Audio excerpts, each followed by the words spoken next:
শুভ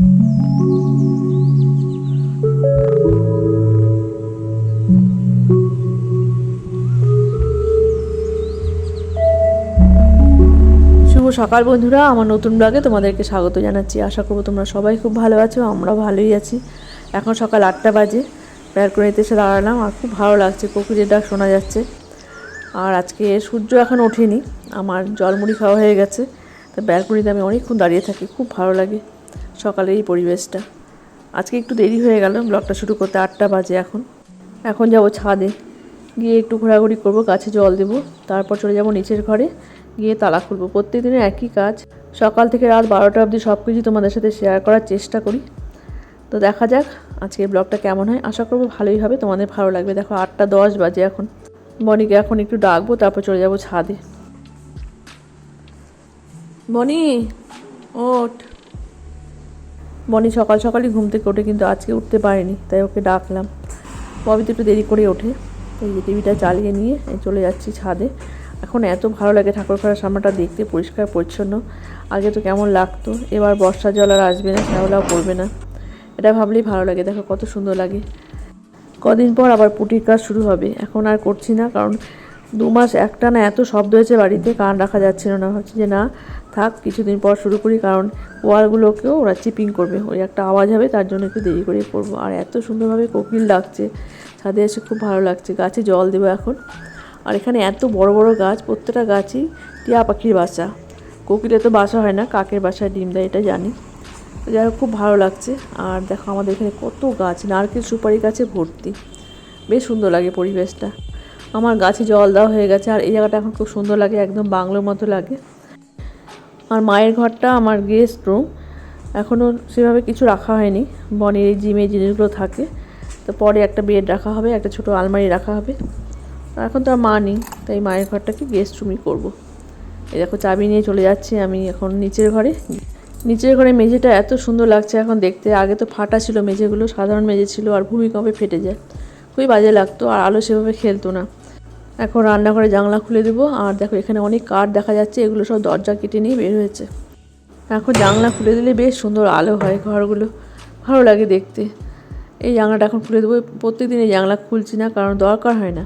আজকে যেহেতু রোদ ওঠেনি, কেমন অন্ধকার অন্ধকার লাগছে, তাই ভাবলাম যে না, জানলাগুলো খুলে দিই। আর জানলাগুলো সব পরিষ্কার করতে হবে, রং করতে হবে। আর দেখছি দেখো ড্রেন পরিষ্কার হচ্ছে, তো অনেক দিন পর ড্রেন পরিষ্কার হচ্ছে, প্রায় 2-2.5 মাস পর। আমাদের এদিকটা হয়তো আজকে হবে না, এদিকে ড্রেনে বড় বড় গাছ হয়ে গেছে। রাস্তা হওয়ার আগে এই ড্রেনের কাজ হয়েছিল, আর এই এতদিন পর হচ্ছে। সাপের উপদ্রব হয়েছে, তাই জন্য ড্রেনটা পরিষ্কার করা খুব দরকার। জানি না আজকে ড্রেন পরিষ্কার হবে কি না, হলে ভালো হয়। কদিন আগেই বাড়ির সামনে সাপ ছিল বলে গাছগুলোকে সব সরিয়ে দিলাম। আর বেরোতে ভয়ই লাগে, রাতের বেলাটা একটু ভয় লাগে। বাড়িতে যখন কাজ হয় এখানে অনেক কিছু জমা হয়েছিল, ওই ভিতরে সাপ ছিল। আর যখন সব পরিষ্কার হয়ে যায়, আমি গাছে জল দিতে গিয়ে একটু গাছটাকে নাড়াতে গিয়ে দেখি সাপ বের হয়ে আসছে। আমি সঙ্গে সঙ্গে সরে যাই ওখান থেকে, আর তোমার সাথে শেয়ার করতে পারিনি। মানে হঠাৎ করে দেখে আমিও ভয় পেয়ে যাই। দেখো ড্রেনে কত বড় বড় গাছ। হয়তো কালকে আমাদের দিকটা পরিষ্কার হবে। তো এখন আমি তুলসী তলাটা পরিষ্কার করব, তারপর চলে যাবো রান্নাঘরে, জল খাবার করবো। আর মেঝেটাকে দেখো কত সুন্দর লাগছে দেখতে, এখনও মোছা হয়নি, শুধু ঝেড়ে রাখি। চলে আসলাম রান্নাঘরে, এই যে রুটি করছি জলখাবারে। আজকে রুটি আর আলুর তরকারি। কালকে বনি পনির নিয়ে আসছে, আজকে পনির করব। ডাল করব, ডাল আলু ভাজা পনির এসব করব আজকে। আর মাছ নিয়ে আসবে ববি, কী মাছ আনবে, হয়তো পাবদা মাছই আনবে, কি কাতল মাছ আনবে, ওটাই হবে আজকে দুপুরে রান্না। ডাল আছে, ডাল করতে হবে না। আজকে রুটিগুলো সেভাবে ফুললো না, এই রুটিটা ফুললো, আর এর আগে দুটো রুটি ভালো মতো ফোলেনি। এই রুটিটাও ফুলবে না মনে হচ্ছে। রুটি ঠিকঠাক না ফুললে না ভালো লাগে না। তো যাই হোক, আমার রুটি করা হয়ে গেল। আর এখানে বনির খাবার বাড়া হয়ে গেছে, দুটো কলা দিয়ে দিলাম, কলাগুলো নষ্ট হয়ে যাচ্ছে। বনি অন্ধকার কেন ঘরটা? চামচ লাগবে। এখন পনিরের ডালনাটা করব, আলু ভাজবো একটু পরে। আগে পনিরটা বসিয়ে নিই। আর ওটা আজকে একটু বড় বড় করে কাটা হয়েছে, আর পনিরটা আজকে ভাজবো না। তো এখানে আদা দিয়ে দিলাম তেলের মধ্যে, জিরা তেজপাতা ফোড়ন দিয়ে আদা দিয়ে আলুটা দিয়ে নিলাম, তার উপর হলুদ লবণ দিয়ে একটু কাশ্মীরি চিলি পাউডার দিলাম, একটু জিরে গুঁড়ো দিলাম, দেখে বোঝা যাচ্ছে আজকে কালারটা বেশ ভালো হবে পনিরের ডালনা। আর পনিরটা ভাজলাম না, আজকে এভাবেই দিয়ে দিলাম।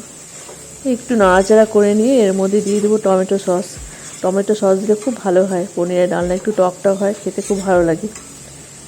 ভাজা হয়ে গেছে, এখন দিয়ে দিচ্ছি যে টমেটো সস 3-4 চামচ দিয়ে দিই আমি। আজকে পনিরটা একটু বেশি নিয়ে আসছে। তো এখন এই যেখানে দিয়ে দিলাম কাজু কিশমিশ, ভালো মতো নাড়িয়ে নিয়ে জল দিয়ে দেবো।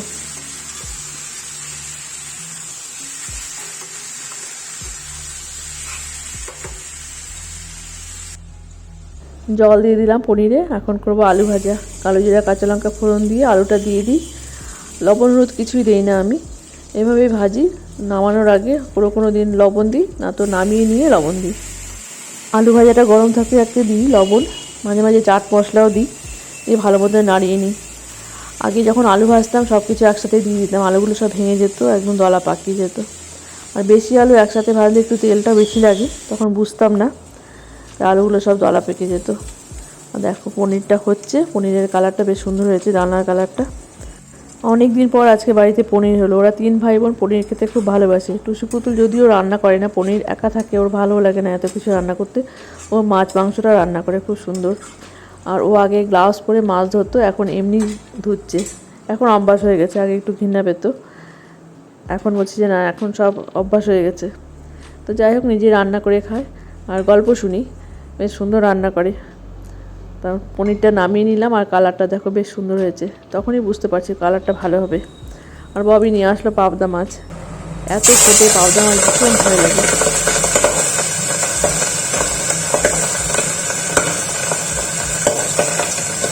মাছ দেওয়ার সাথে সাথে এমনভাবে ফোটা শুরু করে, ভীষণ ভয় লাগে।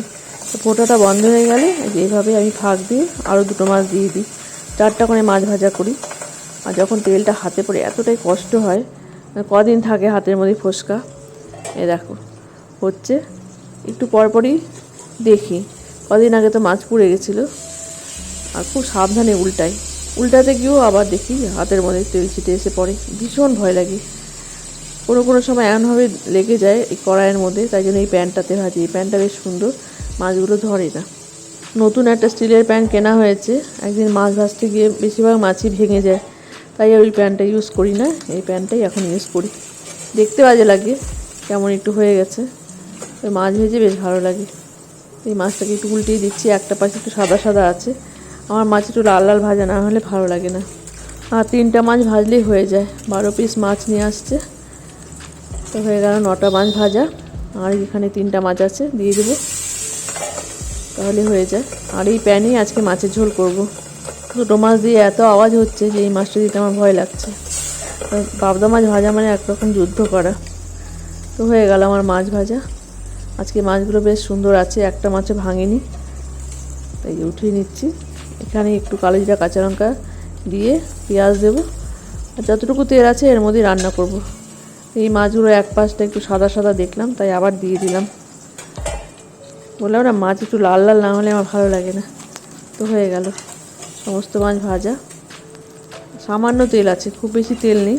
এর মধ্যেই কালো জিরা কাঁচা লঙ্কা ফোড়ন দিয়ে একটু পেঁয়াজ দিয়ে দেবো।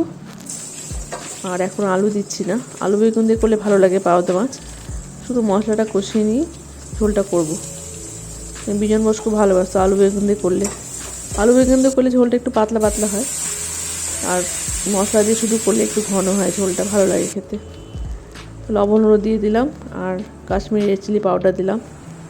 এখন মাছগুলোকে দিয়ে দেবো। ঝোলটা ফুটে উঠছে।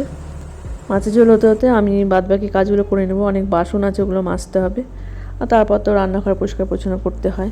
এই কাউন্টারটা পরিষ্কার করা, গ্যাস ওভেন মোছা, এগুলো আমার ভালো লাগে না করতে, তবুও করতে হয়, প্রত্যেকদিন একই কাজ। তো মাছের ঝোল হয়ে গেল, নামিয়ে নিয়ে ঝুড়ি দিয়ে ঢেকে রাখলাম। দইটাকে ফ্রিজ থেকে বার করে রাখলাম। আর আগের দিনে দই আছে যে বাটিতে বেড়ে রাখছি। আর পনিরের কালারটা বেশ সুন্দর হয়েছে, ঠান্ডা হওয়াতে আরও বেশি সুন্দর লাগছে এখন। তো এখন দেবো পিকুকে ভাত, তারপর রান্নাঘর পরিষ্কার করব, তারপর স্নান করব। অনেক কাজ একসাথে করতে হয়। তো আমার সমস্ত কাজ কমপ্লিট হয়ে গেছে, পিকুকে ভাত দেওয়া হয়ে গেছে, রান্নাঘর পরিষ্কার করা হয়ে গেছে। এখন যাচ্ছি আমি স্নানে। কিরে বানি, কেমন লাগে?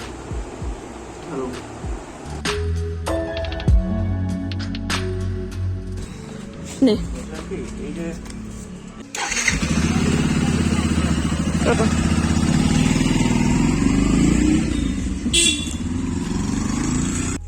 এই আসো, কোথায় তুমি? এই যে আসো,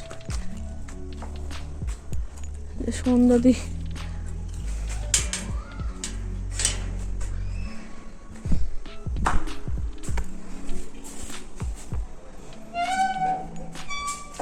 পিকু কি ঘুমাচ্ছ নাকি?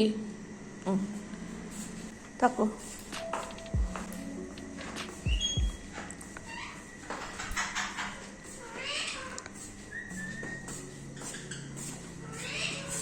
পিকু শুধু ওর নামটাই বলতে পারে, পিকু খুব সুন্দর করে বলে পিকু। তো এখন প্রায় 9:15 বাজে, ভাত বসিয়ে দিলাম আর এখন যাচ্ছি আমি ব্যালকনিতে। আজকের ওয়েদারটা খুব একটা ভালো না, মনে হচ্ছে বৃষ্টি আসবে। আর বয়বানি এখনও বাড়িতে আসেনি, তাই একটু চিন্তা হচ্ছে। রেইনকোটটা সঙ্গে থাকলে প্রবলেম হয় না, কিন্তু হঠাৎ করে বৃষ্টি চলে আসলে বাড়ি ফিরতে একটু প্রবলেম হয়ে যায়। আর দেখো ঠিকঠাকই মনে হচ্ছে, হয়তো একটু পরেই আসবে। হালকা হালকা বিদ্যুৎও চমকাচ্ছে। আমি তো ডাল দিয়ে খাওয়া হয়ে গেল। পনিরটা কি অসাধারণ হয়েছে। অনেকদিন পর পনির করলাম আর খুব সুন্দর হয়েছে পনিরটা। চল খাই। টক দিয়ে করবো তো এখন। দেখো মুষলধারে বৃষ্টি শুরু হয়ে গেল। আমার সমস্ত কাজ কমপ্লিট হয়ে গেছে, এসে আমি এখন ব্যালকনিতে দাঁড়িয়ে বৃষ্টি দেখছি। বর্ষা শুরু হয়ে গেল আর এই বৃষ্টিটা হওয়া খুব দরকার ছিল। আর দেখো কীভাবে বিদ্যুৎ চমকাচ্ছে, ভয়ই লাগে। দাঁড়িয়ে দাঁড়িয়ে বৃষ্টি দেখতে বেশ ভালোই লাগে। দেখো প্রচণ্ড বিদ্যুৎ চমকাচ্ছে। তো অনেকক্ষণ দাঁড়িয়ে দাঁড়িয়ে দেখলাম বৃষ্টি। এখন যাব ঘরে। এখনও 2-1টা কাজ বাকি আছে। ক্লোজ স্ট্যান্ডটাকে ঘরে নিয়ে আসলাম। বৃষ্টি ছাঁচায় সমস্ত জামাকাপড় ভিজে যায়। এখানে রাখা হয়েছে, একটু সরিয়ে রাখবো এই পাশে, হাঁটাচলা করতে একটু প্রবলেম হয়ে যায়। আর বিজন বসে ফটো ঢাকা হয়নি, পিকুকেও ঢাকা হয়নি। রান্নাঘরের কাজ কমপ্লিট হয়ে গেছে। এখন বাজে রাত 12টা।